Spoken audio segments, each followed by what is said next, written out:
Hello, listeners, and welcome back to another episode of Pitstop Fracas. And today we're here to do the mid-season review. I don't know why these niggas are laughing, but you know it is what it is, isn't it?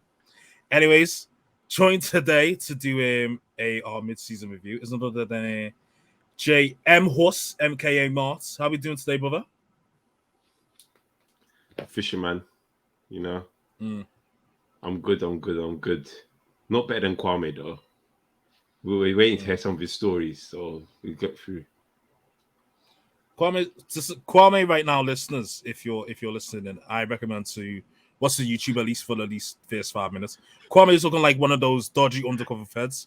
You know, you see it like Wilson or something with a JD bag, just asking, yo, you got a 12 bag, and it's like, hang on, what? He is looking like the meatiest undercover fed ever. The aviators are giving, it's giving bang on. That's what it's giving. It's just crazy now. Anyways, moving on to the Kwame the Connoisseur. Kwame, how we doing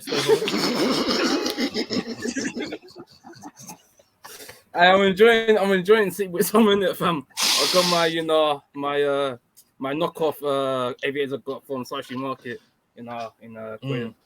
But other than that, listen, our off-air conversations, one day you gotta listen to it because it's funny. It's just too funny. Kwame's a real. We're laughing. Kwame's telling us about him being a city boy. Fresh out of shit, Sarah Janes. We know about you, King. Anyways, move on to our brother. And that's another than nah, I can't say that. Our book got cancelled. Mahad. Mahad. I know what you're thinking about. I dare you. Don't ever yell. I'm alright, brother. How are you, Richard? How are you? You're causing terrorism to your host, man. Bro, we need a bro. Too much nice on the recent episodes, you know what I mean? There's been terrorism of the accounts. Know what I'm saying? Doing the nice. Alright, say that. No, well, I'll try to slander Annie because I'm sure he's been on a recent pod hosting, but he's probably doing up a missing location, innit? You know him. He's too busy getting the Twitter He's in a account. flashing So lights. anybody that's listening, we apologize for Anik. Yeah. For Anik and other members causing terrorism of the accounts. You know who they are. We know who they are. Yeah. You don't tell the type of stuff. And I like to apologize to absolutely no one for my comments on Max. You lot are all bozos, and you clearly don't watch racing. And that's it. Let me just leave it there. I can't lie, you ate off that tweet, but you just get ratioed a bit still. I can't lie to you, fam. It's a bit thick. I can't lie. But sometimes it gets like that, innit? Know what I mean? Sometimes it gets like that. Anyways, let's move on to our first, team that we're going to review. That is none other than Red Bull. And of course, we've got the championship leader in Max. And of course, Checo has also stepped up this season. So let's get the thoughts of none other than also Max stockholder, and that is Mahad. Mahad, what do you think of Max's season so far, and what rating would you give him out of 10? Out of 10, I'd give him a 8.5. I think he's not really put a foot wrong in the season. I don't think he's really come under any type of pressure. Started off badly because of the DNFs that were out of his control. His engine blew up. And from there, it was just wins in Saudi. Winning Imola, absolute dominating performance. Like, he won the sprint race, stuck it on P1, and then won the race from beginning to end. So they're a bit of the standout performances he's had. We had Miami as well. It doesn't really look like he even needs pole position. We've seen Charles Leclerc collecting the pole positions and him collecting the wins. And he's kind of put himself in a good position. I think he's about 40 points ahead now, 38 points or something like that. And he's really just showing he can string performances together. Because I think the only performance where he was outside of the P1 and P2 and the end of the race was in Silverstone, and he was leading the race, and something got stuck in his car and destroyed his car. So no criticisms from me. That's why I'm going to give him a 8.5. I always leave a little bit of leverage, a little bit of a gap between a 10, because for me a 10 is like you win every single race from the beginning to end. So but it's been a good season so far. If he continues the form that he's showing right now, it's going to be a cakewalk the rest of the season, to be fair. So yeah, I'll give him 8.5. Yeah, I don't think I have too many complaints about that. Kwame, what do you think of Checo's season so far, and what rating would you give him? Also, Yeah, Perez has had a very good season this year. He's improved much more from when he did last year. Last year, there was conversations about him struggling to adapt to the Red Bull car and the team. It was very far off the pace of Max, but this year, when Max has been winning, Perez has pretty much always been there, right behind him in second place. Even in some places, he's been faster than him, especially in qualifying as well. So Perez has definitely had a good season. I'll give him an 8 because obviously, Max is kind of won the championship and Perez is currently third. But that's not to be to his fault either, because Perez has had quite a few DNFs as well this year. So if you take that away, he's definitely had a good season. So yeah, I say like 8 out of 10 for Checo, and he's improved a lot than we did last year. So making steps in the right direction. okay, cool. Martz, do you have any opinions on either Red Bull driver? Yeah, I used to have stocks in Checo, but my feelings towards that energy drinks company mean that I had to drop those stocks because it just doesn't sit right with my conscience supporting those guys. But I'm happy that Checo's doing well, and I wish him all the best. And that's it. Everything else, bun that team. I'll give that team a 4 because their engine's crap.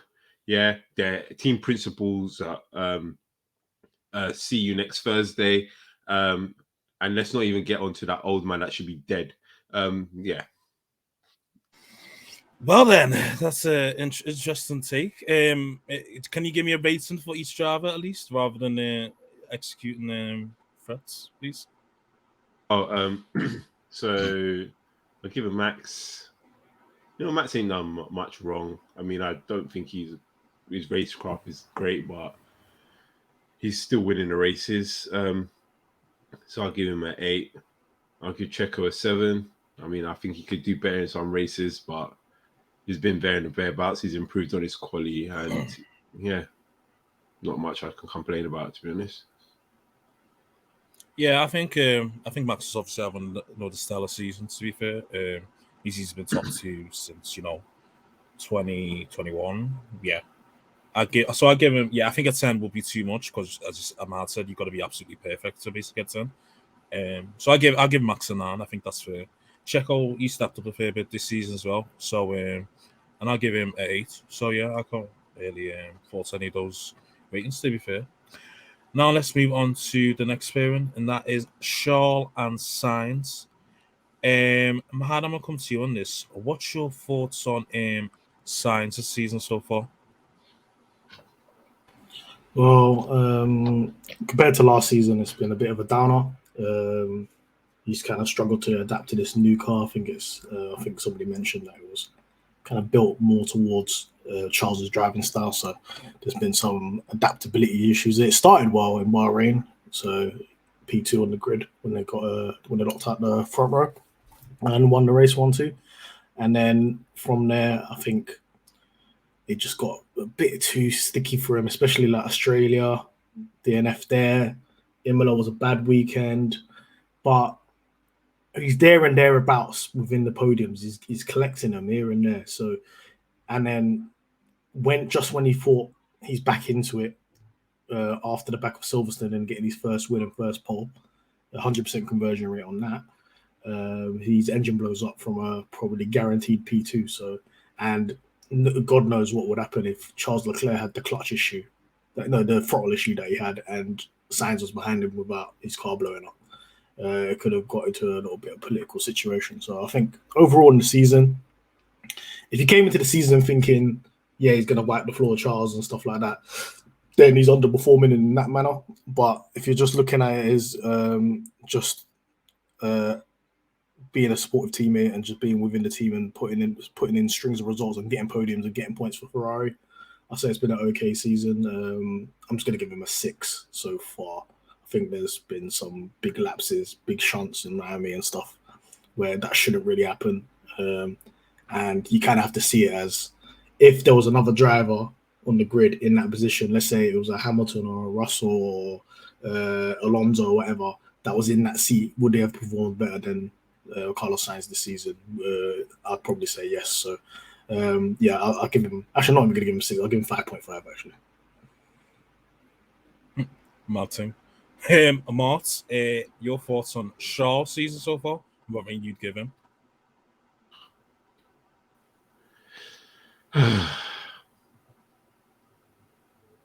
You know what? Yeah, this would be a lot easier if Anik wasn't constantly sucking him off. It's really just hard to give Charles any type of praise right now. But you know what? For a 10% conversion rate, he deserves a 6. Let's put it like that. I mean, no, you know what? I'll give him a 7. no, you're moving mad. You're moving mad. I'll give him a 7 because he yes. gets the polls. But listen, the win ratio is very, very higgy. So You're saying it's given stripper, we're yeah? gonna leave that. Yeah, exactly. I'm not one to. I'm not one to won defend this- Charles. I'm not one to here to defend Charles, but how many mistakes has he made this season in terms of like costing points for himself? All I can think of is Imola, innit? Yeah. Imola, think that's there's like many, that's but right, yeah. Everyone else As I in the said, team. it's just I can't do it just because of Anik. That's it. Like Anik, I think we should be just open. Anik We can tax. be open and honest here. That's what I think we should do. Yeah. Forget But about Anik. tax. All right. You can do a rating for Anik tax and then do a rating without. All right. So without Anik tax, I'm giving him a 6.5. But just based on his performances this year, I'll give him a 8. I'll say. I feel like because we expected Charles to come in and be a championship challenger, and he's just about doing it. He's not quite doing it. Like, the championship is between him and Max, but isn't Perez still ahead of him in the table now? So it's a bit like, but he did get his first win when he overtook someone, so not starting from pole as well. So well done to him. But then again, should he really be in that situation? He should have already done that by now. So yeah, I'll give him a 8. I say 8, a generous 8, maybe 7.5. Interesting. I don't think he's done that Kwame. bad. Yeah, well, that's my opinion. You know, Anik tax, now you get me. So, is what it is. Kwame, do you have an opinion on either driver that you'd like to give out for? But can I give like the overall opinion on the team? Yeah, you can do that. Yeah. Because I feel like the drivers, as much stack as you go into them, you know, Shaw because the whole Anik tax, Sainz because Sainz has been kind of I guess meaty driver. That guy you're just there. You know, you don't really give them, the props they should do, in the sense that a lot of times this season, a lot of the issue has come from the Ferrari engine blowing up, has come from the pit strategy, or the team strategy just doing bozo moments or just bozo strategies for what reason, and them overcomplicating it. I feel like a lot of the thing comes down to them rather than the drivers. Like Mahad said with Leclerc, the only time I could think of him being there was Imola. Imola, we pushed it off. Sainz had a bit more situations like Imola, the crash with Ricardo and whatnot. But I say like a 6.5 to a 7. I say 7 because I feel like with Ferrari, yes, people expect them to be winning. People expect them to be, up there. Especially they've been building the cars for like 2 years now. So you've been practicing for the exam for 2 years ahead of your rival opponents. Yeah, you're just barely matching Red Bull. So we have to question ourselves. What's happening here? How comes Red Bull, who turn up to exam without advising, as they claim, are on level playing field with you? So that's my question. Wait, sorry, Kwame. Quick question, bro. Yeah. Are you giving Ferrari as a whole a 7? I say 6.5 or 6.5, 7. Yeah. What for Ferrari? Ferrari get a 1. As a whole as a team. Bro, As a whole, they almost, as a whole, strategy-wise, They're 1 out of 10 in terms of engine, strategy, pit stops, everything. They're doing everything they can to not win this championship. I hear you, man. But they're still second in the constructors. They're improving from last year. That's because everyone else is crap. We know that that's a Leclerc Sainz carry job. And that's why I said not to get on the drivers. because everything wrong with the team is the team. Like I said, engineers and pit stops. I revised my science score. I'm giving him 6. Yeah, I'm gonna give Leclerc. I'll give 8.5. Leclerc 8. I'll give him an 8.5. Cause I just remembered this team of bozos, man. Yeah, Can't really do actually, it. you can't You can't do anything. If the team's a bozo, if the team's bozos, what can you do? No, because you know what? Yeah, I have to give Science what's it called, that 8. Yeah, because he wouldn't have got that win if he listened to Ferrari's strategy. So him doing it by himself, you deserve an 8 just for that. No, not 8. Give him a 7 because he's getting smoked by Leclerc, man. Come on, big man team. Be serious, bro. Bro, he's only like 10 points behind Leclerc now. In quali and races, he's getting smoked, man. Just pace alone, he's getting smoked, man. Leclerc with a damaged car was smoking him. Fair. Yeah, no, that's fair. I think I'll give Shaw maybe 8.5, maybe. I was tempted to give him 9, but I think that's maybe a bit too generous because obviously his conversion rate is a bit. You know, it's given Monegasque Magic City. You get me? So you got all these polls, and you know you've only got minimal wins. It's a bit, you know what I mean? So I give him an 8.5. He's doing well in the circumstances. Obviously, he's surrounded by bozos. I give Carlos. I actually give him a 7 because you know he's kind of took his own initiative this season in terms of like strategies and shit like that. Like Silverstone win, it was messy, but he did manage to do it, not by listening to the team and whatnot. There's other times where he's managed to get a lot of podiums, despite you know a couple of times where he's been there in the gravel and shit like that. So gotta bear in mind, if you're scoring podiums at least and wins with this Ferrari team, despite them being bozos, I'm gonna give you some form of credit. Do you know what I mean? So that's the ratings I'll give the two Ferrari boys. To be fair. Anyways, let's move on to Mercedes and Lewis and George.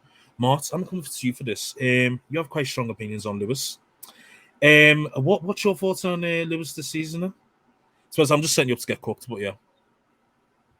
Oh, well, I thought you would have set me up for George. I was ready. I was getting ready for that. I was like, I mean, you could talk about both, I guess, because you've got an agenda on both, so it doesn't make no blind difference. I don't Whoa, really you got an agenda on Lewis. I didn't know that. No, Richard, where did this come from? I do He's been feel doing like this since last year. Remember when he said, what was it? He's a bad tire saver or whatever. Man. And he got No, I chefed didn't say up. that. Was it? He that. served his crime. I put him in jail. I put him in jail for that one. We'll put him in court. I didn't say He those served his words time. exactly. It was everyone made it was out to be yeah. a lot worse than it was. Okay. I think Lewis, there's been times where I think sometimes he takes the wrong line. And I've noticed this. I don't know if he's sometimes, but apart from that, he's done a stellar job. Like, you can't complain. He's doing what he can. I mean, carrying the yeah, you're just waiting. You're not waiting for the cooking, in it. But apart from that, like, I feel like apart from the odd time where sometimes I feel like he could have done a bit better there for Lewis, there isn't much he can do better. Like, that team's absolutely rubbish, bro. Like, we talk about Ferrari being bad, but I think Mercedes been worse this season. Like, they put 4 seconds on his head top twice in pit stops.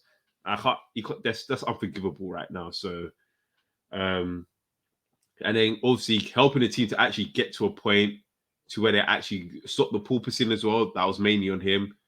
So I think he's done a great job there, and it's just been a very more of a team-centric Lewis this season rather than I'm going to destroy everyone, Lewis.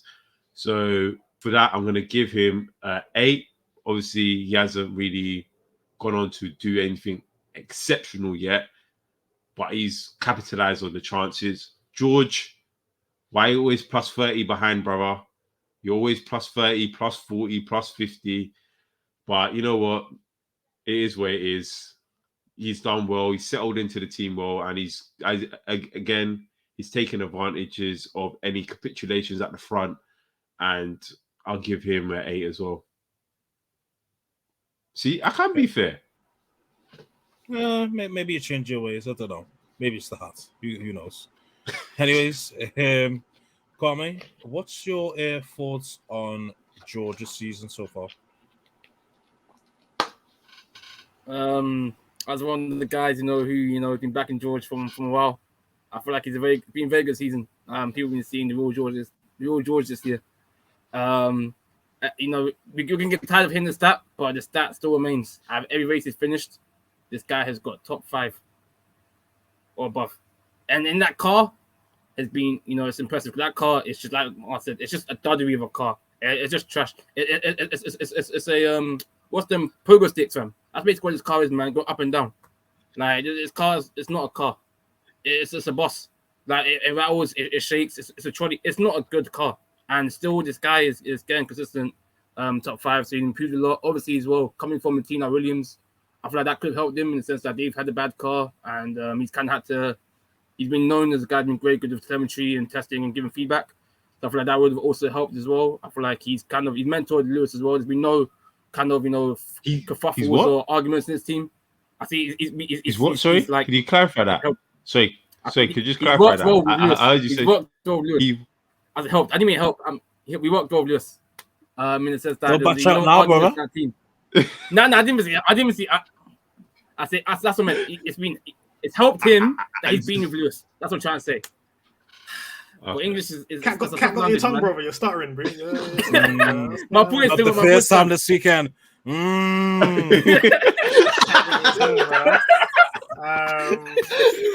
I ask you a question, Kwame? Let me ask you a question. Yeah. Can I ask you a question? Mercedes has got the third fastest car, right? By like a clear margin. Yeah, Kwame's ducked out from my question. He's frozen. Yeah. Are you back? You're back. Okay. So Mercedes has got the third fastest car. Yeah. And I think it's by quite a margin as well that they've got the third fastest car, yeah? Yeah. If only Ferrari and Red Bull in front of them, isn't top 5 finish the minimum? Indeed, it is. It is. I mean, you are correct. But at the end of the day, like, fam, I guess it shows how bad the rest of the field are. That, you know, Mercedes with a car that is, you know, miles off Red Bull and Ferrari are still, you know, best of the rest essentially. But at the same time, I guess it shows compared to Red Bull and Ferrari that they've been capitalizing on reliability issues. So you can't, you know, beat them with that. Kwame, all you had to say was Lewis is his teammate and he's beating him. That's all you had to say, bro. But hey.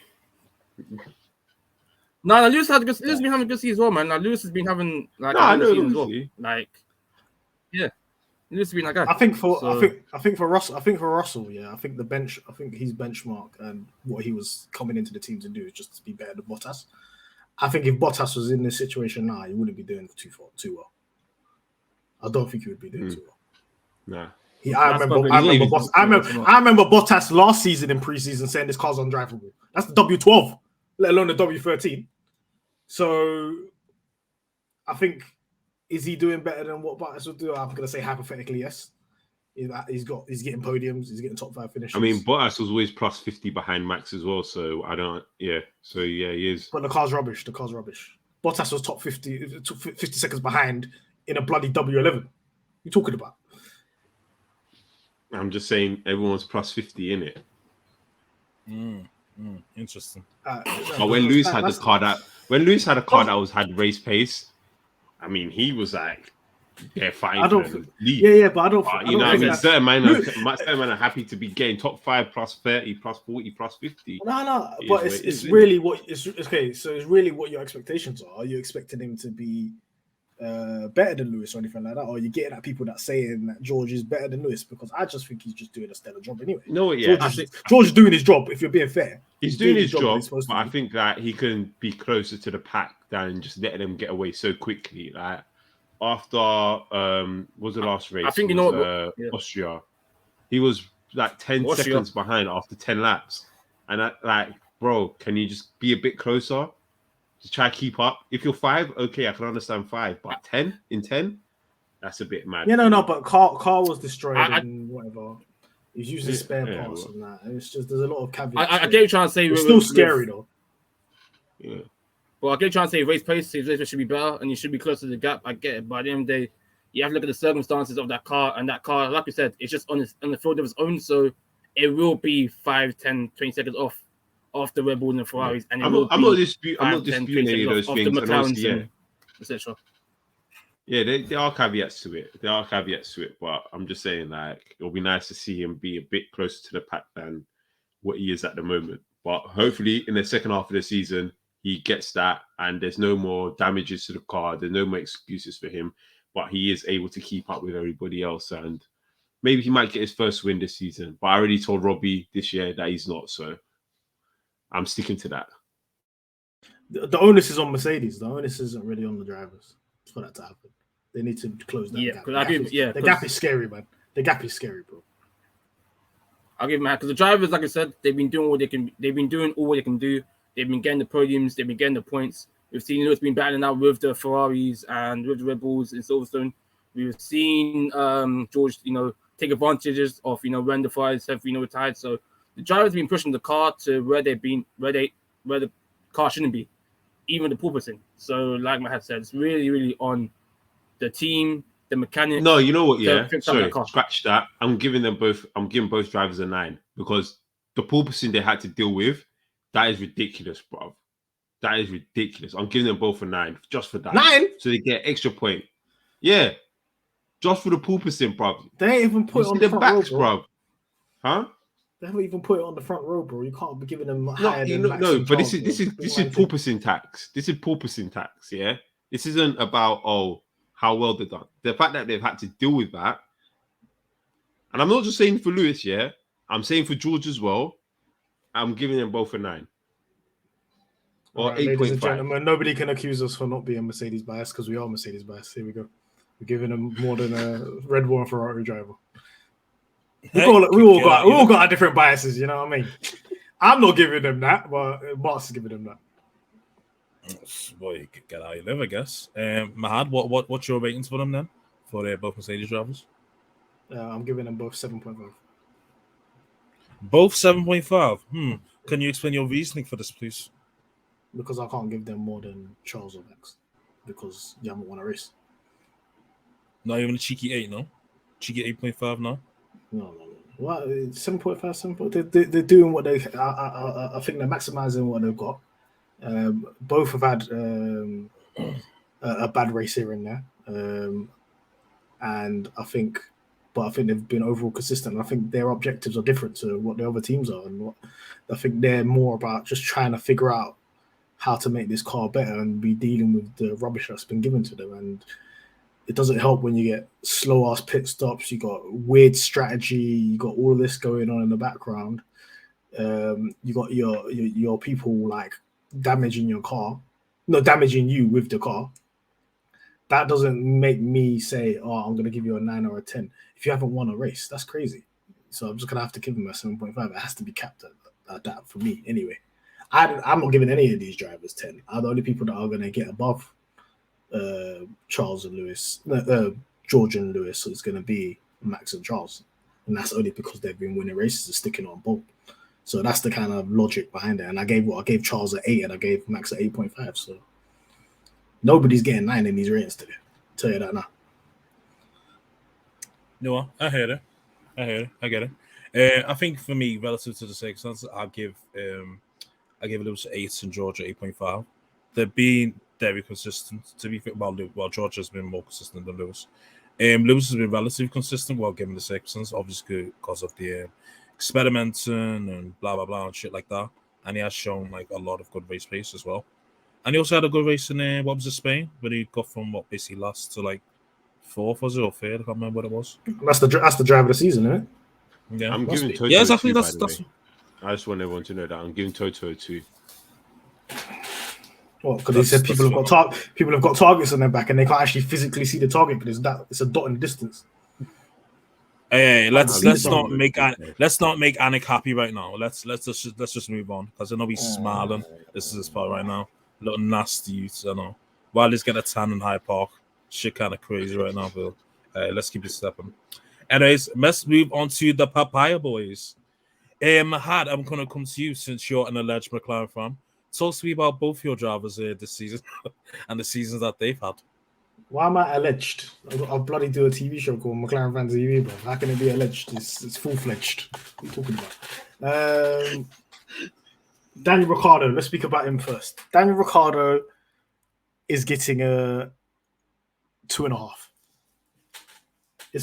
You're generous. It's bad. You're generous. This is bad. This is very, very bad. This is not what I expect. I'm very forgiving type of person. So I said, fresh slate, Daniel.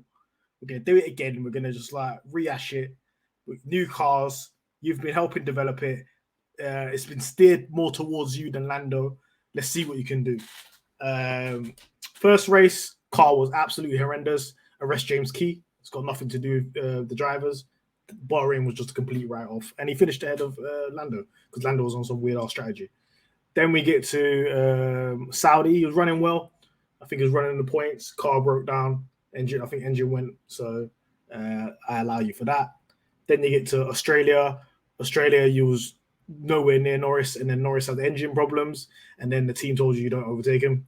So a bit of that. But you still finished in the points. You got 6. I think you finished 6. Yeah, finished 6. Then we saw what he did in Imola.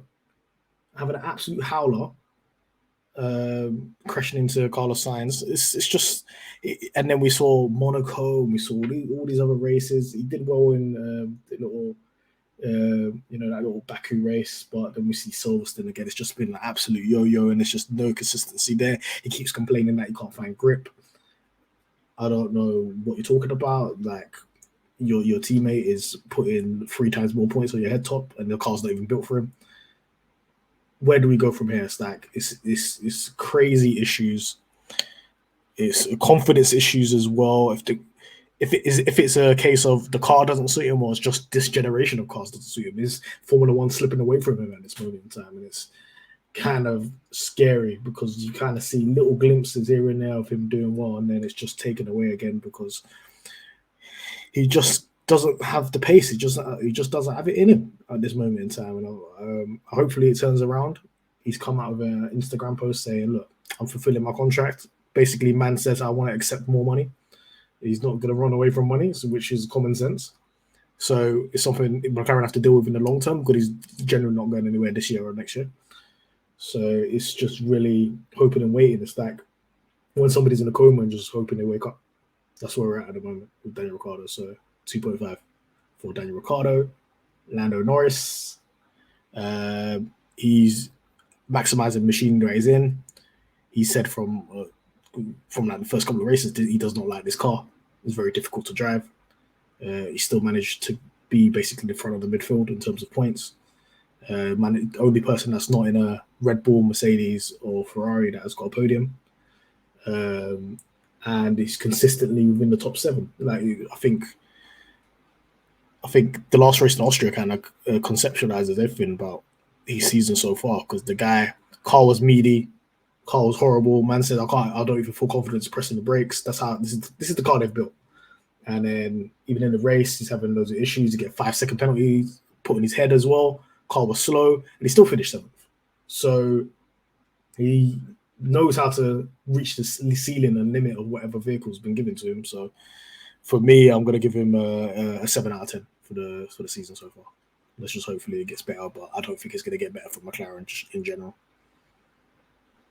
Okay. Kwame, your thoughts on Lando's season so far? Lando's had a good season. If you're going to do the comparison between him and his teammate, he's blown his teammate out of the water.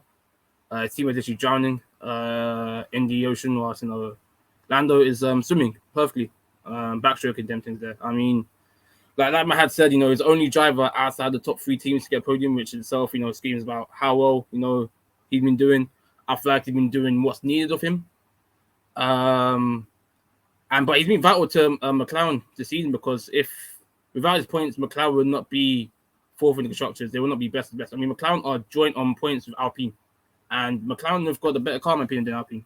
Yet, because of one bad teammate, he shall not be named from Australia, because one good teammate from Belgium and UK, uplifting the team, they're in a good position. So I think Lando's had a good season. He's been very consistent, getting the P6, P5, P7 type of points that's needed and expected from him. And I wouldn't be surprised if he gets another point this year as well. That's my shout, my take. And Martz, any opinions on Mr. Daniel Ricciardo? time to go. I give him a 3. He's number 3 as well, isn't it? Yeah, ironically. Yeah. And I'll give Lando a 7. I think Lando's done. Yeah, I'll give him a 7. He's done well. As Mahad said, he's maximized the car as much as he can. A lot of the issues that he's had hasn't been his fault. And he's just been consistent all season. I think, there's not much you can say. I think Ricciardo's just been so up and down. I think it feels like he's lost the love of the sport, and maybe it's time to find a new team or to leave the sport and come back in a year or two, something. But it's just not looking good right now. It's not looking good. He's not comfortable. He wasn't even comfortable in his own ends. And it was just... Lando was like, I'm around. But yeah, man. Yeah, it's scary. Yeah, Lando, he's having a good season despite driving in the shit box. I give him a 7. Danny Rick, stop scaring the hose. You'll definitely get a 2 from me. Like, it's too much now. It's enough.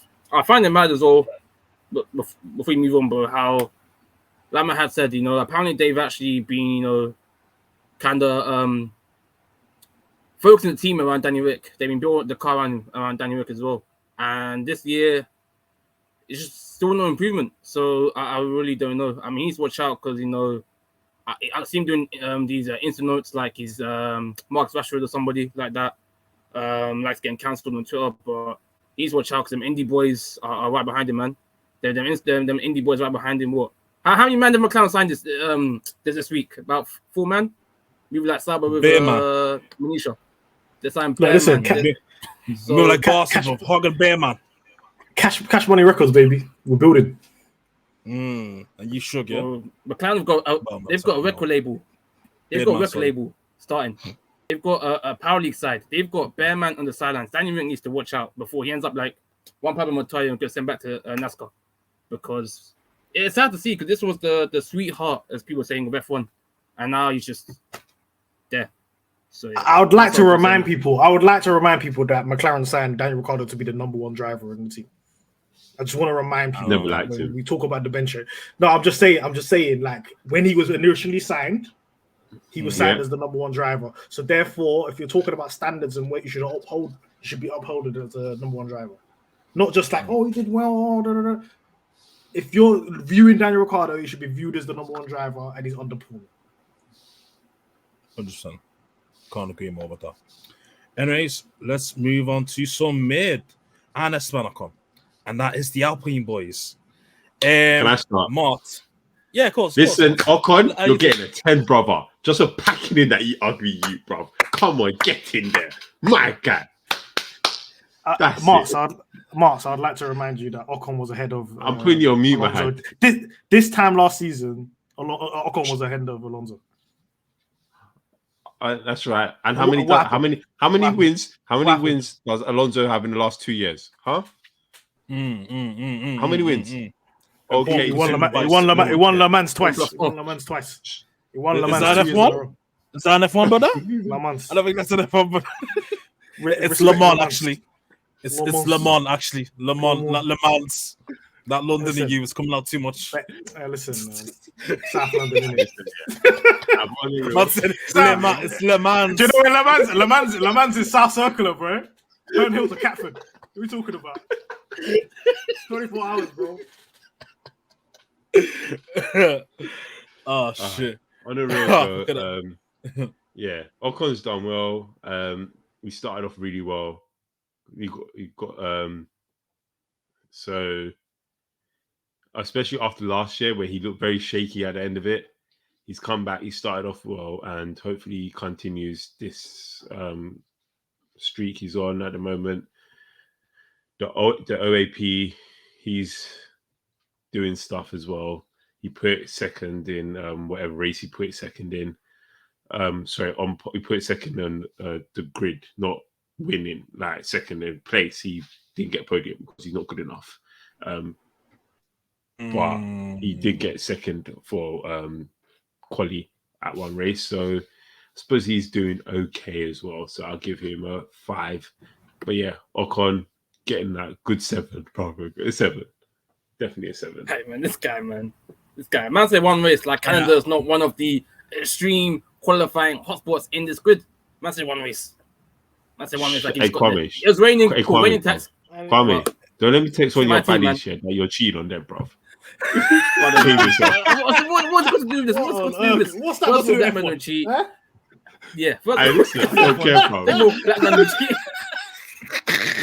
First of all, Alpine. That's still my guys, man. Come on.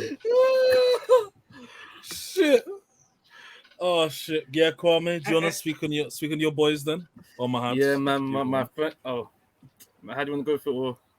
Okay. I just want to say that I'm invalidating everything that Martz has just said about Alonso. But I'll let you, Kwame. You can dunk on it. You can say whatever. Go on, Kwame. Allez Blue, man. My French boys, man. It's been a weird season. I can't lie because these man. There's been so much hype with Alpine this year. I mean, they were always the underdogs. People were saying, thought they're going to be the team, but these guys were saying, let's power blast these engines for all reason. So I'm lucky for Alonso. The first half of the season wasn't good, first couple of races weren't good. A lot of DNFs, a lot of engine failures that weren't his fault. But once these engine upgrades have came in, once they maxed out the engines again, he's been having a good season. He's been consistently in the points in the past 5 races. Yes, cool. He may have bottled, Canada, not getting the podium that he should have got. But listen, and his strategy, yes, they gave it to Ocon instead. Cool, but he's been consistently in the points. Ocon has not been. He's a bigger hoe than Bottas. Yeah, he just let Max pass him. That's what he does. That's all he does. He just opens it wide for Max every single time. But you got to run your own race, man. You got to run your race, man. He's in an Alpine, and one's an Alpine and one's a Red Bull. There's 1 second qualifying difference between them. What are you talking about? Listen, I saw Lewis at least try to defend against Max. Yeah, Alonso, he just does this. You're comparing the Mercedes to an Alpine. You're comparing Alpine. Listen, his race isn't with a Mercedes either, but he's always trying to go for them. Little start. I mean, at least Mercedes, Alpine, they're on the same kind of road. Mercedes themselves, they can fight the Red Bulls. Alpine, they're not on the same. What? They're not in the same road. They're not in the same wheels. They're battles with McLaren. But hey, listen, man. Even about how much times that Alpine has outqualified the Mercedes? Bare times this season. What are you talking about? How many times? Because if you're going to say 3 or 4 times, it's not bare times, is it? If it's more than 50%, it's bare times. But that's not 50%, is it? It's because the 2 cars are the winner. If only 3 cars have done it. Alpine is good. One thing I want to say, yeah, and I've not said it before, Alpine is very good, but their reliability is mid. Their car is 10 times better than the McLaren. Their strategy. I'll tell you right now. Well. Obviously, baguette hype, innit? But their car is actually fast. Their engine is fast. It's just unreliable. Like, even they're always in the points. How much double points they get, and one of them just DNFs because the car decides to switch off. Look at Ocon in Silverstone. The car just decided, I want enough for today. So the car has got issues. I think both Ocon and Alonso have lost a load of points. Alonso has lost like 40 points because of reliability. That's ridiculous. That is ridiculous. He lost that because he's not good, not because of reliability. No. Okay, yes. Agenda. But let's talk sense right now, man. Let's talk sense right now. Him not being good makes the engine back in. How does that make sense? I put the hat of sense on my head, bruv. I'm only speaking sense. No common sense. That's what we're calling it right now. This is common sense, bruv. This is a fisherman hat from common sense. Opposite of J Huss. Opposite of J Huss. Fugazi J Huss. Common sense. I think Alonso's driven well. I think Ocon's driven well. I think as a driving pairing, they're doing extremely well. I think they're being let down by their team. Like it's common. They're being let down by their team. They're being let down by their team. No, whoever's idea was to turn the engines, yeah, fam, because I get it because they made the car fast, they made the car work shit, but the car is too unreliable because these guys will get P7s, P6s every race, which is what they expect they needed to, and they'll be consistent. It might be a 14 back in the day, but the reliability is just too much to No, a no, point no. where because one driver will just crash, will just blow up, yeah, and then they don't get in the Rich, why are you maximum letting them points they still should going on about on the Alpine, weekend. bruv? No, Can we but cut it here Kwame. now? No, I think Kwame. this is enough No. Alonso Yeah, you're right, Sash. I think no, but Let me ask you I this point, think man. I think it's a smart. I can't make rest, but I think it's a smart thing that Alpine are doing instead of just maxing out their engine to power wise, because reliability can be fixed under the regulation engine freeze, but power cannot. So they can fix it, but they're obviously they're not aiming for this year. They're aiming for next year and the year after. So as long as each race is just like an experiment and they're trying to sort out this reliability issue, they're looking towards the future. But they need to sort out their strategy as well. So what rating would you give both men for the season then, Mahad? I'll give Ocon a 6.5. I'll give Alonso a 7. Okay. Kwame, without And man rambling says, on I about have no your common boys. sense. Man says, I have no common sense. Move, bro. Move, Hey, man. listen. Move. Mute him. I know Will. I have Formula One knowledge. Mute him, bro. You know when? Hashtag mute Mahad. Me, I say both 7, isn't it? Both 7. Both 7. Oh, one side. Both 7. No gang sounds, Kwame. Come on, we are a family podcast. Come on, brother. Come on. Yeah, man. Ocon. Your fans ain't watching, Kwame. Don't worry, your fans ain't watching. Interesting. Anyway, let's stay on track anyway. Ocon, yeah, I'll give him 7. Alonso, I don't pay no mind to him, so I'll just give him a 6.2 or something. So yeah, agenda in there. But anyways, let's move on to Aston Martin, Sebastian Vettel, and Lance Stroll. Kwame, I'm gonna come to you on this. Because you actually watch races and whatnot. What do you think about Sebastian's season so far? He's been having a good season, to be fair with you. I mean, he's been jeopardized, but jeopardized. Yeah, that's what jeopardized. Yeah. Yeah, I've seen this word. Yeah, the first 2 races in there of him obviously missing COVID, obviously it hasn't helped him, in the championships, because now he's like 2 races behind. But since he came back from COVID, the guy's been like on job. Like obviously, yeah, he had 2 retirements in the first races, but he's been getting points. He's been up there. Be taking advantage of the races. Baku was a good example of Seb. Seb in Baku's cash money with the P6 there. Again, Monaco, he stat padded the point. I think 10th or 9th. 10th. You got stat padded the P1. So he's been. I mean, the car's been very slow. Like that car's been one of the worst cars. Obviously, halfway through the season, they got the BTEC Red Bull car from Boston Market or whatever, and they literally just upgraded that. And since then, the car's been faster, and they've used that to advantage. And yes, they've been about the P10, P11, P9, but Seb has been taking advantage and of the points, and he's been getting the points he needs. Seb's been very good. And if they had a faster car, Seb would be getting higher points. He'd be up there with boys like Alonso, who I think are, they're around the same milk. Stroll, the less said about him, the better, though. So I'm not going to speak about Stroll, but I say Seb again, 6.57 rating, I'll say. For him in his car. Not for the team, but for what he's been doing what he needs to do in that car, essentially. That's what I think of Seb. Been very good this year. Cool. What's your rating for Lance Strulovic? Sorry. Well, me and Strulovic, I say a 4. I think that's fair. Yeah, I think that's fair. Martz, because you're so eager to speak, talk to me about Stroll's seasons so far, brother. Shocking. You're on mute, brother. Shocking. Nah, man. He's not even been doing the terrorism that I like, bruv. He's just been a nothing. Like he's just been nothing this year. It's been poor, bruv. Like how your guy missed 2 races and he's still got 5 times as many points as you, bruv. He's been shocking, man. He's lucky his dad owns the team. That's it. Seb, on the other hand, I mean, all right, if we put things into context, the car he's driving, he's still doing bad, but he's not doing as bad as Alonso. Let's put it like that. Yeah. So, I mean, I'll give Seb a 5. I'll give Lance a 1 because that guy's just been poor, bro. He's been terrible. And overall, Aston Martin, bro, how you upgrading your car and making it worse? Like, that just doesn't make sense at all, bruv. Yeah, the whole team just deserves a 3 overall. Yeah, I can't blame you there in terms of the team, Mars. Mahad, do you have any measured response for Aston Martin season so far without running the agenda? No, I think Aston Martin have kind of fumbled the bag in terms of the car. I don't know. Obviously, they're trying to become at the top of the midfield, and they thought their first concept wasn't good enough, so they went for what they call the green ball. It's not really working out at this moment in time. I think they have a major issue when it comes to quality for some reason.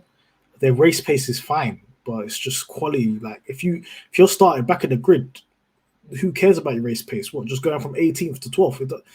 Like you need to have a car that's got good quality pace to be able to extract the most out of the car. So I'm really giving I'm giving a blight to the drivers, because what is this? What is this car, man? What's this car? I think Vettel's done well. Sorry. Vettel can get the blind, but Lance can't.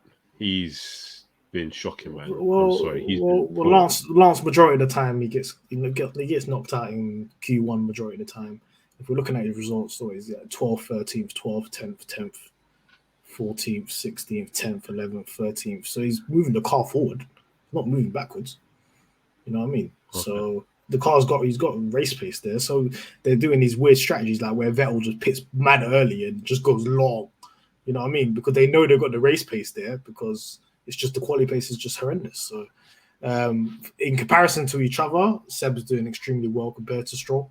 I think considering Seb missed the first 2 races and had an absolute horror show in Australia, he was already 3 races down to Stroll, and then he's managed to just claw that back with some really, really good performances. And for me, I'll give Vettel a 7, and for Stroll, I'll give him a 4. I think overall, though, the team 1 double points finish off the whole season. It's not good. It's not looking good. Yeah, it's kind of. I think it's good with the car. Yeah, it's like a Ferrari situation. You have to blame the team more than the drivers. Yeah, it's not. I think it's only good in terms of circumstances, to be honest with you, because that's literally like what the 9th fastest car on the grid. Quality pace is just non-existent. Just even in Canada, like even the setup there was just bad for some reason. I think they doubled the PSI of the tires or some weird shit like that. On race days, the strategies are all over the place. Like for example, I think Canada, they put some weird strategy where they basically had no new tires and they pitted them too early twice. I expected to go mad young on used tires. It just didn't make any sense, to be honest. I think, regarding the circumstances of them, being with kind of like a green Ferrari, if you will, surrounded by bozos and shit like that. I think Seb's doing extremely well. So I give him a 7.5, given the circumstances. Lance, he's not really utilizing the car maybe as much as Seb for whatever reason. So he's been a tad disappointing. So I'll give him a 5, to be honest. But both are kind of doing well. More Seb than Nathan is doing more well than Lance, given the awkward circumstances they've been put in terms of the car and whatnot. Because, even Seb's been linked with fucking McLaren to replace Danny Rick. If that became a swap deal, I wouldn't be happy, because I wouldn't want Danny Rick. Because if he can't extract a maximum performance out of that McLaren, what do you think he's going to do with fucking Aston Martin? Like, that won't make any sense to me. Do you know what I mean? So, Tauri, come on, Kwame. You're on mute, bro. Come on, man. You're having a howler, man. Give us your thoughts on Gasly and Yuki Tsunoda, man. I wait till Richard comes back in there, man. I don't even want to talk about these bums. I mean, listen, it's been a similar situation to like other teams, isn't it? Where the drivers themselves haven't been that bad. Like, I feel the issue as well. Like the first half season up until Spain, we're consistent in the points. It'll be either Gasly getting points, Yuki getting points. Yuki had a very good start. It was outscoring Gasly up until Spain, doing his thing. Mostly scoring again. Bahrain, it was all okay. And then I feel like that the team strategies, first of all, been bozos. A lot of them, with stuff like Yuki, for example, like Azerbaijan with the gaffer tape, there's no need for that. I get what we're trying to do, but brother, how can you, resort to crap? The DRS ring is not closing, and then the way you're telling him, brother, bro, fix up, fam, fix up. The strategies have been dumb with the tire strategies again. But back in another example where they should have pitted both of them during the virtual safety car, but they didn't. So stuff like that, man. Like, and also I feel like in Spain, a lot of other teams have upgrades. Whilst Avatar, from what I know, still have had no upgrades. So that's one reason why they've tailed off and dropped off. Because at one point they were with McLaren, and now these men are with Williams. So yeah, it's definitely been a tale of this season. Overall, the team, I say a 3. I say a 3 for the team. The drivers, you know what? I'm gonna be generous because they're both my guys. I'll have to split it into half. I say first half Yuki 7, second half's been a 5. First half Gasly 6, second half 4. So yeah, I'll say that. Yeah, man. I think Gasly, it's not looking good, bruv. Not looking good. He found out he wasn't getting that Red Bull seat, and it just sent him to depression, bruv. He's not coming out of this, man. He's been poor. I think just generally poor. His quality's not been good. Racing, I think Austria kind of was the cherry on top, like just how bad of a race that was for Gasly and how uncharacteristic that was for him.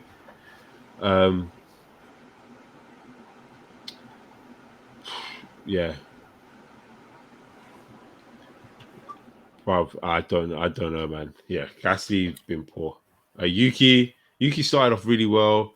Then I think the car obviously is catching up to him, and he's made a few mistakes. I mean, we know the silly mistake. Was it Silverstone he made it? Was it Silverstone? Yeah, Canada, or both Silverstone and Canada. It was kind of he binned it in it, and he just binned it out after pits. pits. Yeah, that was kind of. But so I think the last 3 races for Yuki hasn't been great, but getting penalties and stuff. But then I also think the FIA have an agenda against Yuki. They're always targeting him for something, and it's just not nice to see. But you know what? Yuki Tsunoda, we got your back over here. Oh, Yuki Tsunoda. Oh, Yuki Tsunoda. But yeah, I'm gonna give Yuki a 6.5. Gasly 4. 6.5. Interesting. Mahad, have you already spoke on the AlphaTauri boys? I'm not speaking on those bums, man. I've got to say though, at least with Yuki though, I've got to put my Yuki pop, man. This is still high. But at the beginning of the season though, one thing I have seen with Yuki compared to last year is he became much more. He definitely honed his craft more. Last year with Yuki, he's a very raw guy, you know, just overtaking from the heart. Just at the start of the season, I felt like he kind of matured his racecraft. He kind of, you know, wasn't moving as rashly with certain decisions and whatnot. But yeah, the second half of this first half of the season so far, them guys been bumming, man. The Minardi DNA is kicking in, honestly. They're moving like the old school Toyota and had brain me them, man, because Duct tape hype, man. Duct tape hype, man. That's it. They've done it twice now as well. Yeah, bit of duct tape hype. Yeah, AlphaTauri, the car looks meaty, to be honest with you. Both drivers are having them there. Can't lie to you. I think I'm just going to give them both a 5, just because I like the both of them, to be fair. I can't really give them any higher than that. But yeah, let's move on to Alfa Romeo. Martz, can we talk to you about Bottas' season so far? Bottas is still a whore. That's it. He's still a whore. He's still opening it up. Like, the guy still can't defend for his life. He's going backwards and backwards and backwards. The car is actually a somewhat decent car. And he does well sometimes in quali.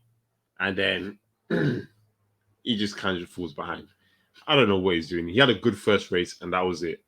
After that, I have not... Like, I even forget Bottas is on the grid sometimes. And that is just telling you how bad he is. Like... Just, you know what's funny, yeah?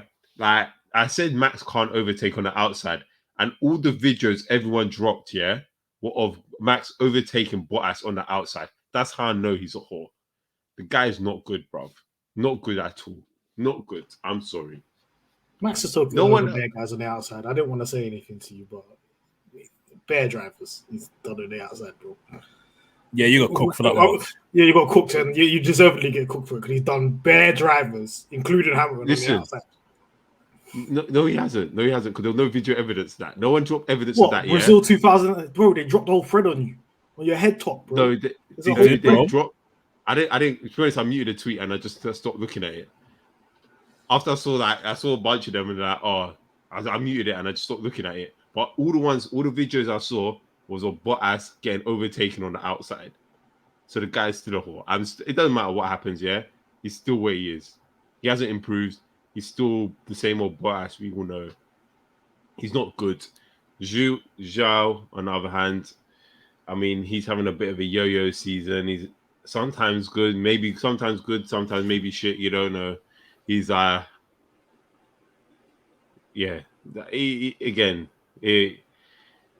whole team's a mess. The drivers are a mess. The team is a mess. I think it's falls all around, and I'm leaving it at that. Damn. Mahad, you got any takes on it, Guang Yu Zhou and this season so far? What is Martz talking about, man? Martz is having a howler today, man. I can't lie. I don't watch Alfa Romeo. I don't know what they do most of the time. Alfa Romeo is done. I'm just guessing here. Come on, man.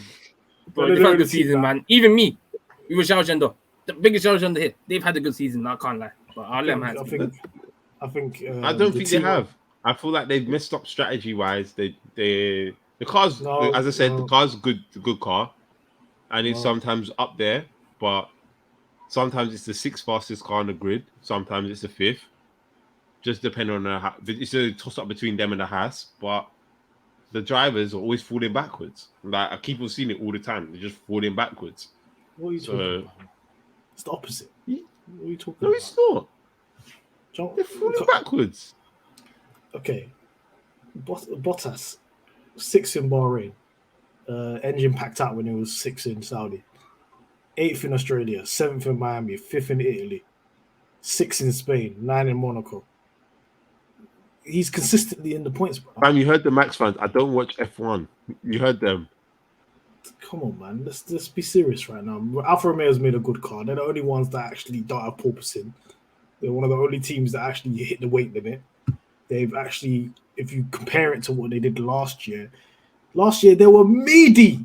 They were so meaty. I swear they got like 4 points all year.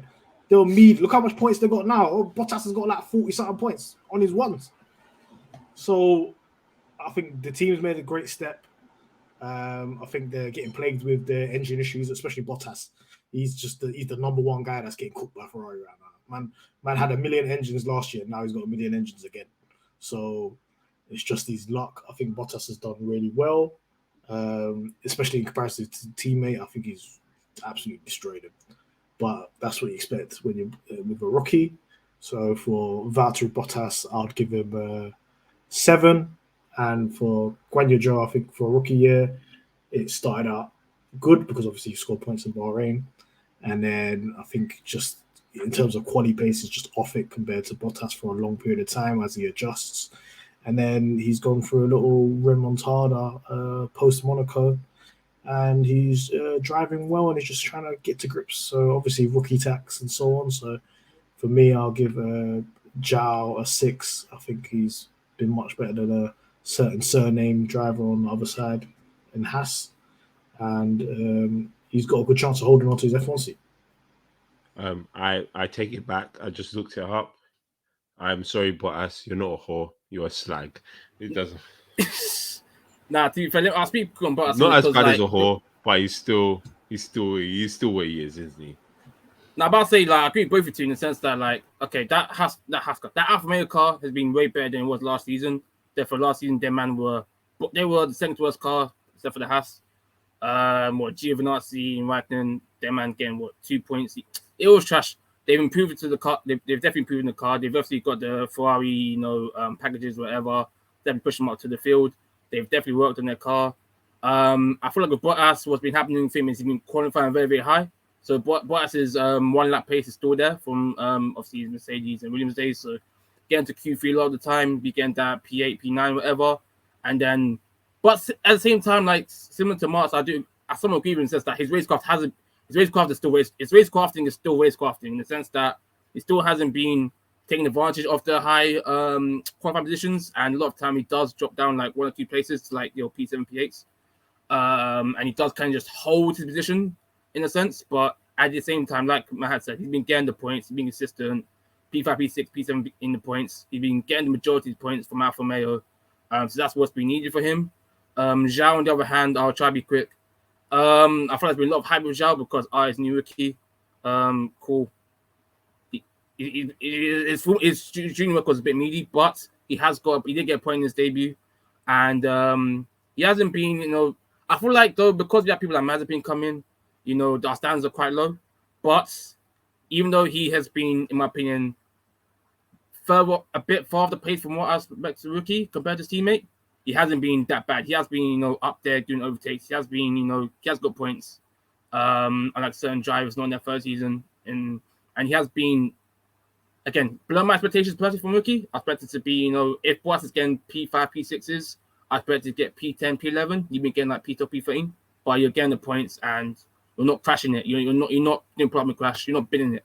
So he's doing the fundamentals of a driver well. It's been very clean, I say, put it like that. So yeah, they've been alright, man. I'll give them a 6 overall as a team. They've just been alright. They've been what a midfield team should be, and where they should have been like in the past. If that makes sense. Yeah, I don't care about these men. I can't lie to you. Yeah, I give Bottas a 7, and Guan Yu Zhou, you're getting a 5 because some of your product pieces are all right in it. So that's about it. Let's move on to some mid. That is Haas. Martin, I'm gonna come to you. Speak on Mick.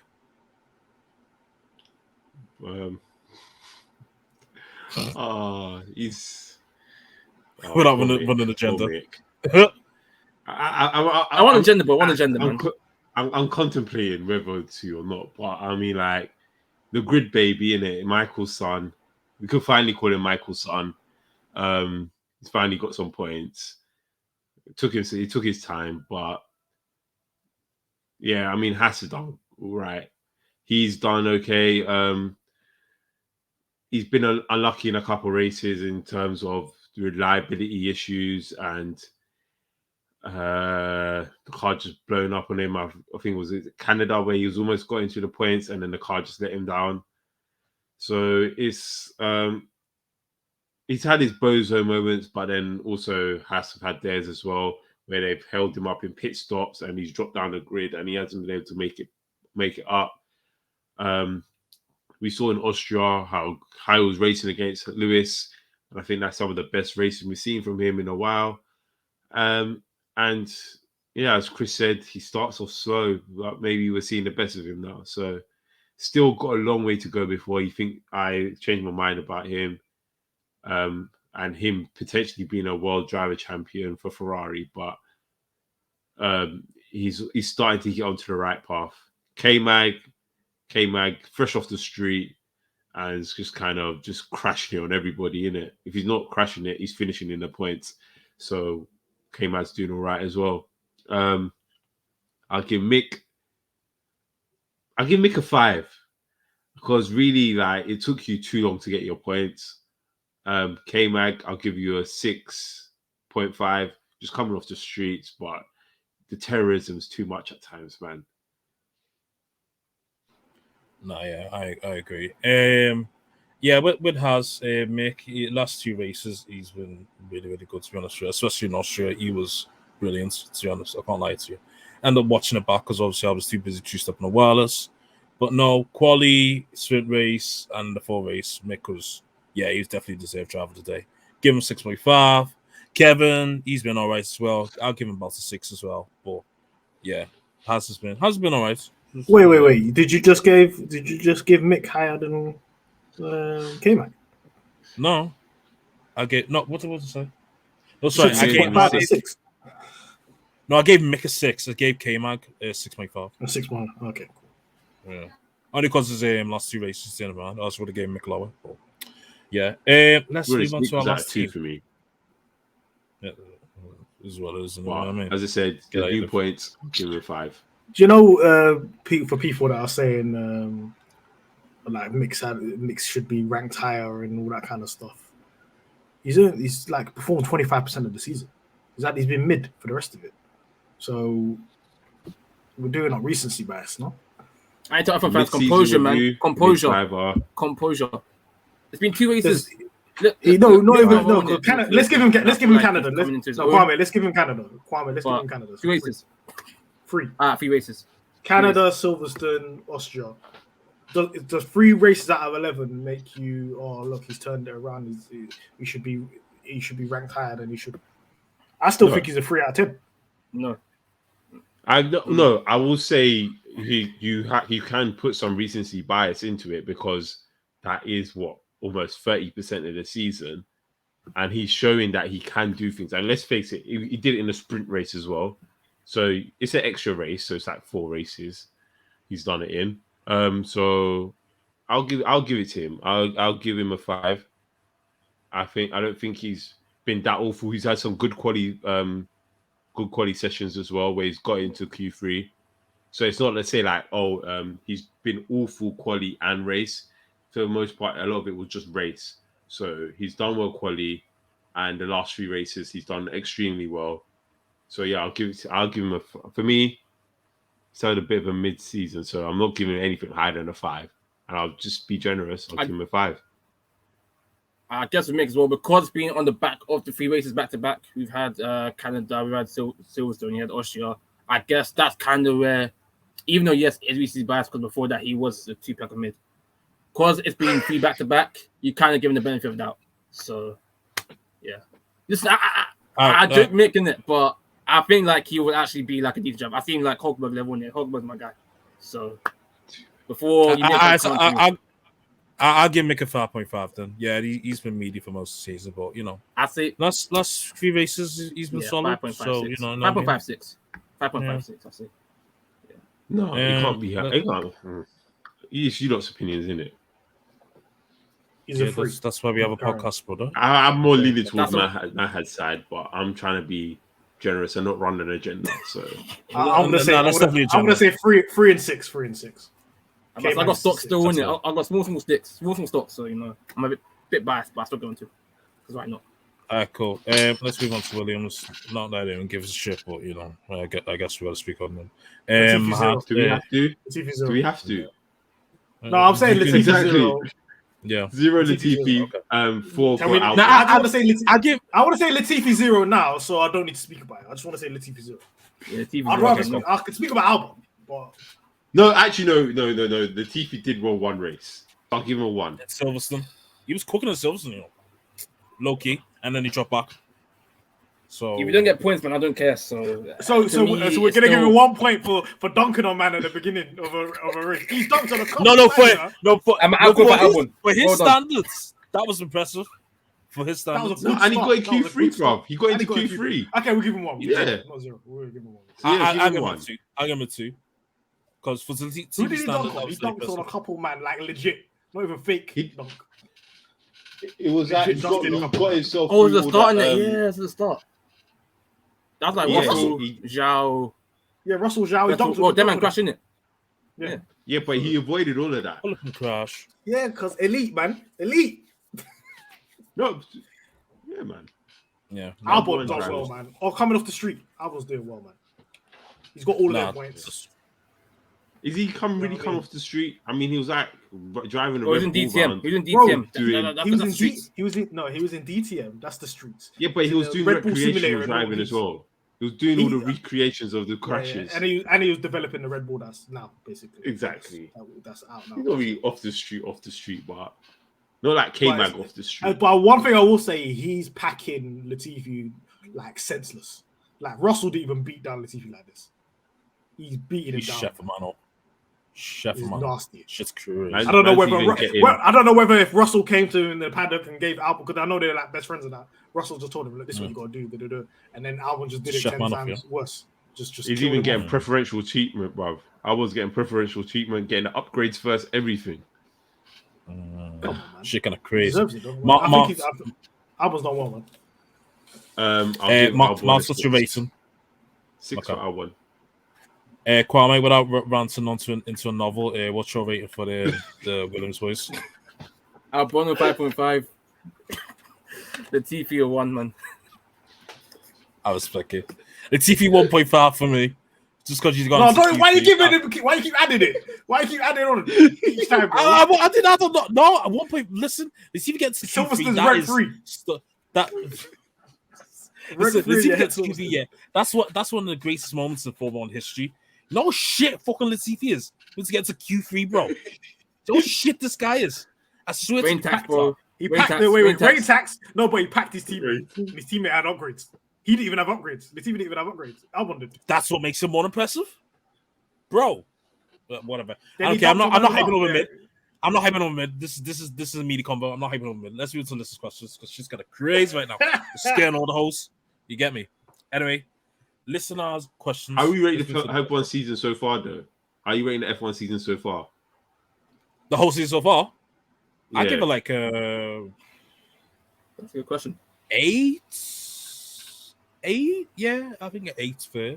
We've seen good racing. We've seen close racing. I'm gonna give it a I've 9. seen by bro. the nah. I think that and that Okay. yeah, that 5-way fight we saw in Austria. I've never seen anything like it. And that's scrapping Silverstone.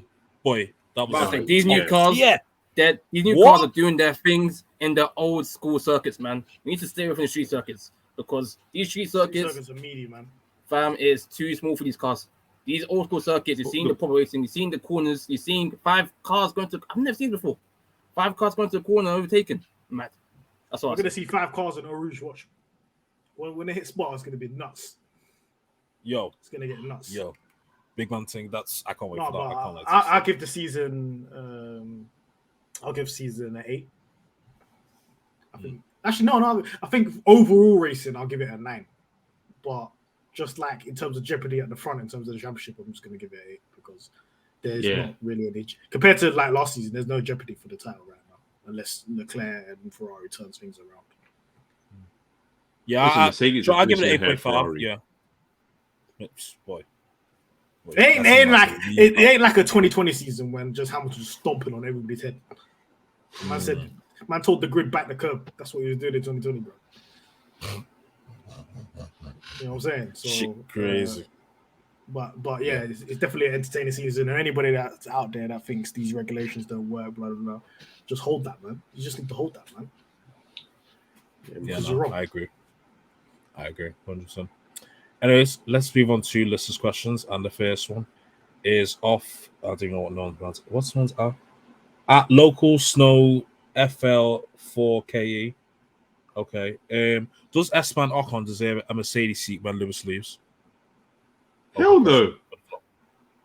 Hell no. Yes. What you just guessing him like an hour ago? What you just guessing him like? Yeah. What's going on here? Yeah, I mean that's versus Alonso. But no, bro. The guy he had multiple chances to get that Mercedes seat. He's not good. Bro, Toto dropped him for a reason. And I don't even like Toto, but he's not good enough, man. He's not good enough. I'm sure they got better drivers in their academy. That Jamaican youth's gonna come in and take his seat. Bro, that Drake is like 12, bro. Bomber class. What's it? 12-year-old gonna come take the seat. But I said, Lewis, drive to your 45, bro. Hold it down. Should then. So I guess no then off the whole floor, yeah. No. I think he has a chance. But it really depends because his contract's quite long. Let's say, for example, Alonso. I know you guys would celebrate Alonso leaves Alpine and he's not Alpine, and then it's Oscar Piastri. If Oscar Piastri starts to pack in Ocon, why would Mercedes want Ocon? It would look scary hours. But then if Piastri's packing in Ocon, it'll just show how crap Alonso really is. So it's a win-win either way. Would it? Yeah. I don't think because it would. Ocon's packing in Alonso, and it just shows how bad Ocon is not Alonso. packing in Alonso. This is the difference. This is the difference, bro. But he is, qualified okay? by a second. But he Come is, on, man. okay? He's not, man. He's not. But he is. Very even. He is, okay? This is where the wheel knowledge comes Let's into be play. serious. And let's be serious. He's getting packed It's in like, by Ocon. listen, okay? you got two I don't care buttons, if it's right? 1 point. Martz, I don't care if Martz, it's 2 you got- points. He's Martz. backing in Ocon. I mean, got he's two packing choices in right now. Alonso. You got the agenda button and you got the knowledge button. Which one are you picking? I'm slapping both of them because that's Get what out it of here, man. Get the hell I said, out well, of here, pump man. those All it shorts. No, I think Mercedes is lining up somebody else, and I think they'll probably. It really depends They're on lining how up Russell your boy. performs. It depends on how Russell performs. If Russell's really that guy, if Russell's really that guy, and he's like leading that team on and off the track, he's going to be the number one driver. And they'll sign somebody that's a second driver. Yeah, so you sound Ocon, no? Yeah, maybe that's what I'm saying. Ocon's out might be that he could be a second driver and supporting. That's the thing. I feel like it depends on what depends on what Mercedes want. If they want an out, championship contender to contend against Russell, or they want a second driver who'll collect up the points and be that consistent guy. If they want a consistent guy, second driver, Ocon's the guy. If they want someone who's better, it's gonna be out and out fighting Russell, then Ocon's on the guy. So it's basically Bottas Yeah. or Rosberg. That's what you're picking. That's what you're doing, basically. Yeah. You're making that Pretty kind of much. choice. Yeah. But yeah, next question. Okay, yeah, next question is off David SB4_. How good is Lando Norris actually? Top 5, top 7? Question mark. Well, we know your thoughts, Mahad. He's top 3 in your others. Martz, what about you? What's your thoughts? Top 5. Yeah, I think he's better than. He's better than Sainz. I know that for a fact. I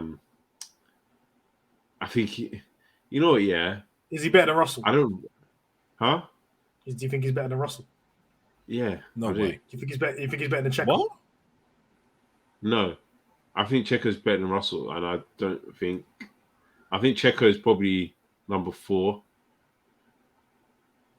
Like I think Damn. you know the thing is, yeah, I was thinking about it today actually as well. Like I'm gonna get cooked again, so this is just gonna be another week of cooking for me. But That's why you call Master Chef. Duh. It all makes sense. I don't think Max is the best driver on the grid. I don't think he's number 2. I think he's number 3. I think a lot of it is just raw pace because I don't see a lot of things like in terms of when it comes down to other things that you include into a racing driver. I feel like Max doesn't have that strategy wise. He can't call his own strategy sometimes. I feel like he relies too much on the team. And if the team don't get it right, he's not going to get it right. Whereas other drivers, obviously they have more experience like Lewis and Checo, they'll be able to call their strategy and be like, no, let's not do this. This is a better option. Whereas I feel like Max is still a bit of a yes man when it comes to the team radios and stuff. And I think that's similar with Charles, but I think Charles is going to pick it up quicker being at Ferrari. So I feel like I'm putting Max and Charles on the same kind of level. I think Lewis is still just ahead of them. I don't think he's way ahead of them anymore. I think he's maybe just like if you put him in one of those cars, he's definitely smoking everyone. But I don't think he's way ahead of them in a way that he used to be. Like when he was in the W11 and just smoking everyone. And I'll probably put Checo and Norris on that same level as well. Yeah. I don't think Norris finishes plus 50 in the Mercedes behind everybody else. That's what I'm going to say. So I'm going to have Norris ahead of Russell. So Russell by number 6. Interesting. Yeah. Okay then. Yeah, I'm ready to get cooked this week, so I'm okay. It's 40 degrees. Yeah. You got to my fast finish. mechanic. I understand. I'll be quick. Yeah, for me, top 5. That's it. Okay. You know Mars already. You know Mars already about Mars. Yeah, I know your thing already. Don't worry about that. Okay, next question of a Duxon Quack 9, formerly known as SGG Lord 1, whatever his fucking answers, I can't remember. Out of all the current drivers who would drop the coldest mixtape, I'm saying Gasly now. Okay. Gasly and Lewis. Drinking. Starsky and Jada. But it's funny to say Gasly because Gasly, I shouldn't say it's a joke, but I'll say anyways. During the whole situation that was going on with PK, innit? This guy, this guy was lit. He put a post, of Eminem wearing a durag, and also he put some quote, some captions saying, talking about the culture, saying that if you steal from the culture, you got to respect the culture. So that to me was That's a howler from Gasly, man. That's a howler, man. Gasly, hey, listen. If Gasly really did that, I'm putting him on fraud watch, man, just for that. You can't do that. Hey, sorry. Yeah, we have to go through that, because I'm inclined to put him on this. How bad of a scene? Summer break, we're doing the fraud watch. Summer break, man. We'll go through a deep clean of fraud watch. Yeah, man. But come on, let's do this. Let's do this. Boy, X and DA, man. Come on, man. The guy's really, he's a top tier producer, bro. He's got less flow. Come on, man. Only if he starts rapping. I don't want to hear none of that singing like he did on that Christina Aguilera track, fam. No, he's Mercedes party next door, bro. Yeah, man. That's it, man. Is it, His biggest influence this weekend, man. So I feel like Ocon could drop a good drill track about packing in Alonso, though. Could the French chill. Ooh. Yo, I know Ocon's got them bars, because Ocon's up the trenches as well. Ooh. Nah, why you hating on man from the trenches, bro? What's going on? Skinny jean. Nah, from the streets. Messi beaucoup and all that. Je m'appelle and all that thing there. Nah, you hating still. I don't like that. Also, Jamon Croissant. We and all that. You know what I'm saying? Yeah, shit crazy. Next question anyway. At Formula One stats, who's had the fourth best car this year? Alpine, McLaren, Haas, or Alfa? I'm thinking Alpine. If we're talking about sheer pace, Alpine, man. I'll pull up the graphic if people want to see that. I'll say McLaren, innit? And on this guy will say Alpine, I'll say McLaren. We've got the 8th fastest car. Did you see us in Canada, bro? Bro, I've seen guys in cars, look. But that Alpine, I do not trust it, man. And we the were Haas getting and dunked on the streets.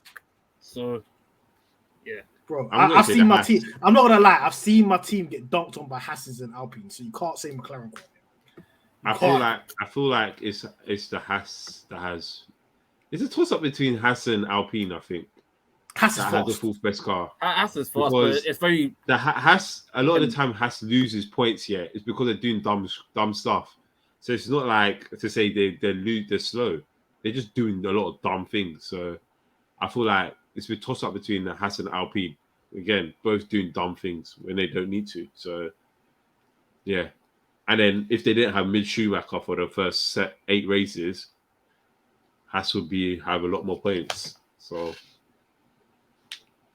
if Alpine doesn't have all the reliability issues with Alonso and Ocon, they would have double the amount of points McLaren has. They'd be clear fourth in the construction. there it is. But they're moving mad. They're underperforming the team. Scary hours. Interesting. Anyways, next question. At Matt BFC _ thoughts on Charles' title chances for the season? He has a good chance. He has a very good chance.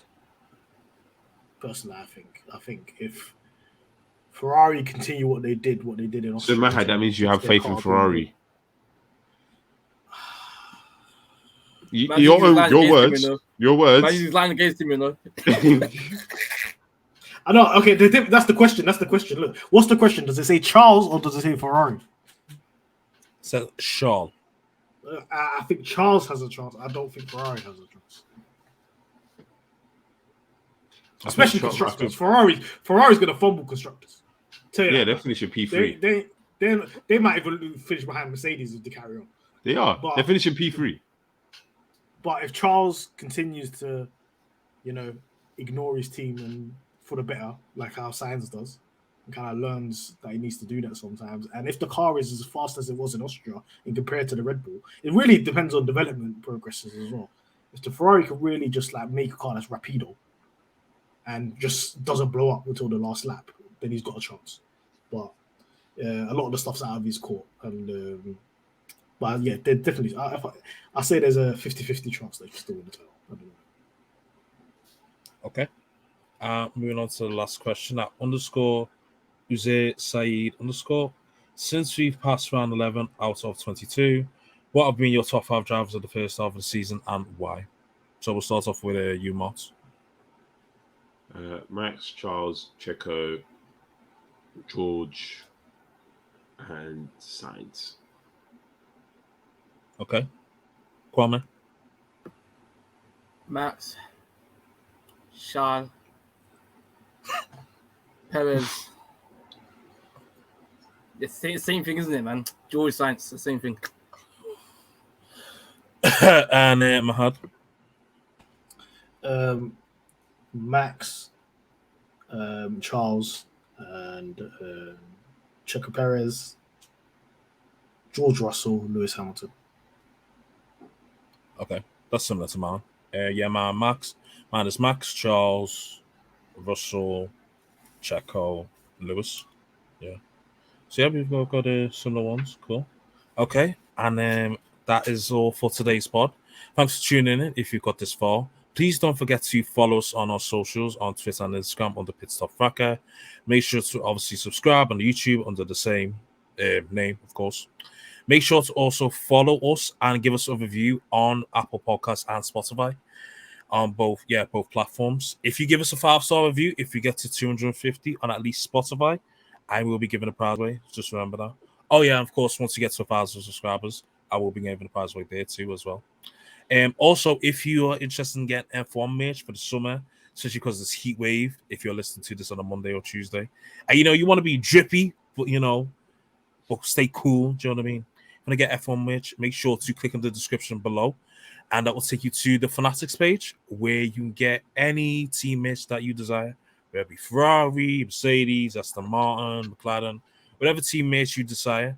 And if you do that, that will help us fully into giving you more content and, of course, saving the people as we do. Anyways, thanks for tuning in. Until next time, we will see you at Le Castellet. Peace.